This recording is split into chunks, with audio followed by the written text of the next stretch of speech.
Salve, salve, galerinha! Continuando o módulo 5, página 297, o transformismo de Darwin.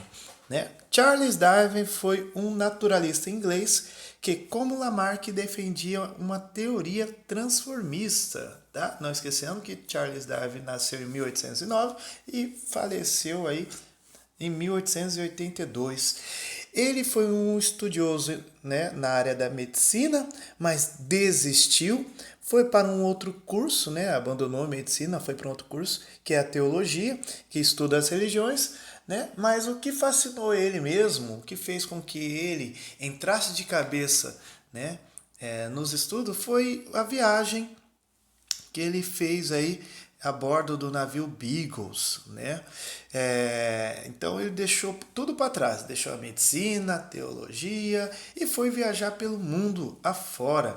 E nessas andanças dele, ele desenvolveu várias importantes teorias científicas.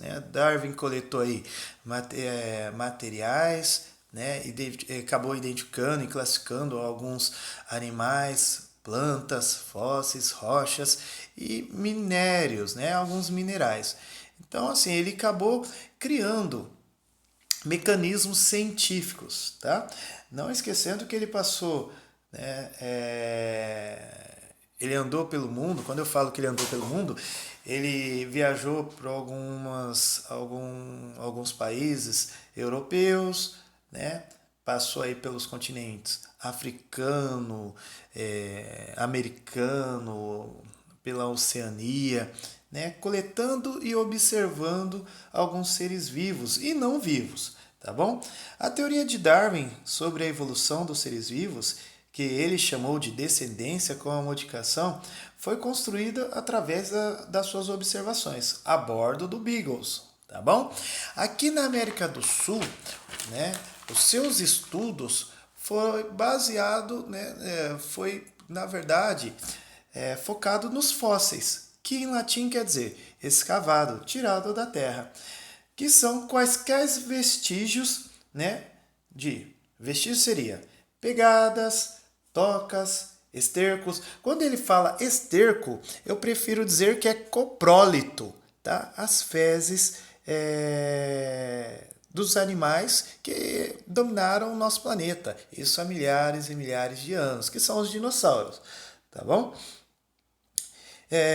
Fósseis, pessoal, só para ter uma definição melhor, o que é o fóssil? O fóssil, ele é o vestígio daquele ser que passou pelo nosso planeta. Então, o fóssil mais é do que um animal que não sofreu a decomposição e sim passou por um processo de mineralização, tá bom? Que esses minerais, eles adentraram os tecidos, desse animal, desse ser orgânico, transformando ele em uma rocha, tá? Não esquecendo que há outras maneiras de fossilização, como como é que eu posso explicar para vocês? Como as como a resina que é liberada das árvores, que nós denominamos como âmbar. Tá? A resina que sai das árvores, elas podem fossilizar. Tá? Quem assistiu aí Jurassic Park lembra deles mostrarem, um fóssil de um inseto que estava dentro de um âmbar, que é a resina. Tudo bem, pessoal? Aqui no Brasil, legal que ele observou alguns fósseis, Ele comparou aquele fóssil com a nossa preguiça, a preguiça atual, porque até então a preguiça que vivia aqui, essa informação está contida na página 299. Não esquecendo que eu expliquei sobre os fósseis da página 298, tá? Desculpa, tá, pessoal? Nervosismo que não me larga. Então, continuando. Darwin observou, aquelas estruturas e ele chegou numa conclusão, que no passado existiu animais muito maiores do que existem hoje, tá? Então ele conseguiu aí distinguir e ver essas diferenças. Ele também coletou, né, na verdade, ele conseguiu visualizar a diferença de alguns animais. Isso, lógico,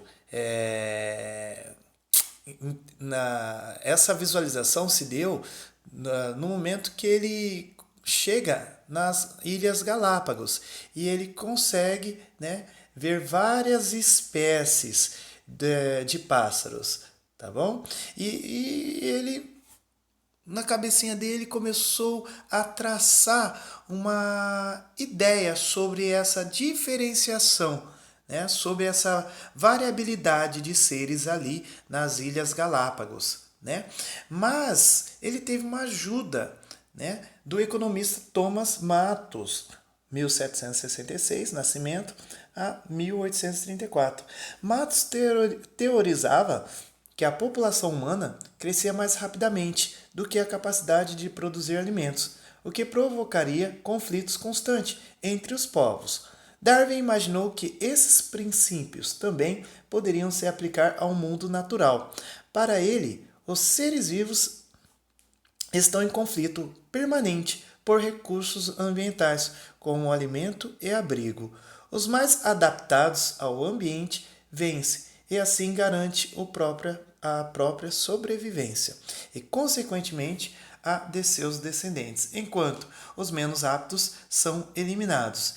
Esse fenômeno, em que apenas os mais aptos sobrevivem, Darwin chamou de seleção natural. Então, ele observou o seguinte, que aquelas espécies ali, elas só existiam ou coexistiam porque algumas eram mais aptas do que as outras. Então, Darwin chamou isso de seleção natural, tá? Porém, há uma grande diferença entre a teoria de Lamarck e a teoria de Darwin, tá, pessoal? Quando nós falamos de processo evolutivo. Lamarck, ele acredita que o ambiente estimula a geração, né, e modifica essa espécie. Vamos lá, vamos melhorar essa ideia. Ele acredita que o ambiente vai modificar o animal, tá? Já Darwin, não. Darwin acredita o seguinte, que o mais apto, ele vai conseguir permanecer no ambiente, tá? O mais apto, ele vai permanecer. Aquele que for menos apto, ele vai desaparecer, ele vai acabar morrendo, tá bom? Então, ó, novamente, Lamarck, segundo Lamarck, ele fala o seguinte, olha, o ambiente vai modificar para esse animal sobreviver. Já Darwin diz o seguinte, que o mais apto vai sobreviver, tá? E o menos apto vai desaparecer. Tudo bem, pessoal? Mudando de página. Na página 300, tá? O que eu disse a vocês sobre essa questão de Darwin e Lamarck, tá? Dá para ser notado no de olho, onde eles falam o seguinte, né? Começando aí com Lamarck. Ele acreditava que o pescoço da girafa só era grande devido ao que? Ela querer pegar o alimento lá na árvore. Então, de tanto ela forçar o pescoço dela se desenvolveu, tá? Isso, lógico, toda a informação que foi passada adiante, tá? Então vamos supor, né? Temos aí a primeira girafa que deu um puxãozinho, tá? E aí passou essa informação para o filho foi passando para o outro filho e assim, né? Até chegar nos dias atuais. Então ele acredita que o ambiente obrigou ela a esticar esse pescoço, tá?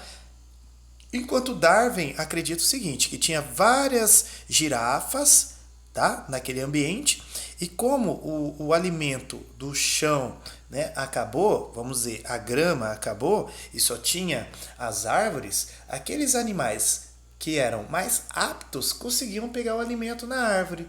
Já os menos aptos, eles não conseguiam pegar o alimento na árvore. Então, eles acabavam morrendo.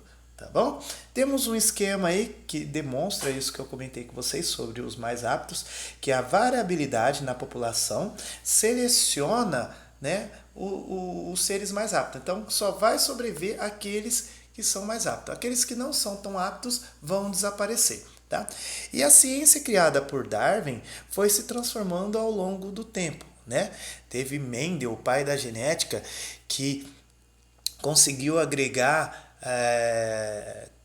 as informações genética com a seleção natural, e aí criou-se uma nova teoria sintética da evolução, tá bom? Que é abordada no ensino médio.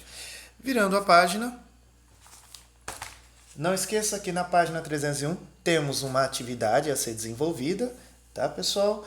Aí nessa página vai falar sobre especiação, tá bom? A formação de novas espécies, que quer dizer o seguinte, que lembra, eu acredito que o professor de geografia deva ter conversado com vocês sobre a transformação do nosso planeta, Pangeia, né? E as outras formações geográficas, tá bom? Para falar de especiação, vamos voltar lá atrás, quando o nosso planeta era um só continente, chamado de Pangeia. E aí ele sofreu aí uma transformação, ele foi se dividindo, tá? De primeiro momento, existia só um grupo de felinos. Aí, o que acontece? Quando houve a separação desse continente, esse grupo se tornou o grupo A e grupo B. Tudo bem? Porém, no grupo A e no grupo B, existia aí uma variabilidade genética, tá? Que quer dizer o seguinte, cada grupo manteve aí a sua genética, mas com o passar do tempo, eles foram se transformando. Por exemplo, lá na África temos leões, aqui na América temos onças, tá? Lá na África temos animais que são especialistas no ambiente terrestre. Já aqui nas Américas temos animais que são especialistas tanto no terrestre quanto no aquático, tá bom? Então, quando nós falamos em especiação, falamos em especiação geográfica, que a geografia do ambiente fez com que surgisse uma nova espécie. Tá? E lembra sobre os mais aptos. Os mais aptos vão sobreviver, enquanto os menos aptos vão desaparecer. E com isso vão formar uma nova espécie. Virando a página, temos aí, né, a explicação que eu acabei de dizer para vocês. Temos primeiro grupo, tá? Que quando há a separação, né, tendo aí grupo A e grupo B, né, os seus descendentes vão aprimorando e vão se tornando uma espécie diferente das demais. Por exemplo, macacos, né? Temos vários tipos de macacos, tá? Cada um especialista em um tipo de ambiente, tá? Uns são terrestres, outros são arbóreos e assim por diante, tá bom? Então, geograficamente, nós isolamos, tá, a genética desses seres e eles vão se especializando devido à sua aptidão. Tá ok, pessoal? Virando aí na página 303, tá, fala sobre camuflagem, que a camuflagem é uma forma de auxiliar na seleção natural. Por exemplo, aquele que tiver a melhor camuflagem, é lógico que ele vai evitar aí o seu predador. Tá bom? Como vocês podem ver aí, temos um grilo. O grilo, ele consegue se camuflar na grama, né? Depois temos aí um louva-a-Deus na parte de baixo, que ele é bem clarinho, né? Então, todos esses animais, eles camuflam. Porém, eu queria também agregar um pouco mais, né? Temos aí, agregar informação, tá, pessoal? O mimetismo, que é aquele animal que imita os outros animais, tá? Isso também é uma forma dele não entrar nessa seleção natural, né? Dele conseguir evitar alguns predadores ou utilizar esse mimetismo ao seu favor para poder atrair a sua presa, tudo bem? Não sei se vocês lembram do Bob Esponja, o filme. Tem um momento que o Bob Esponja e o Patrick, eles vão pegar um sorvete, né? Uma velhinha está oferecendo sorvete para eles e vem um peixe e tenta devorá-los, né? Aquilo ali pode-se dizer que é o mimetismo, né?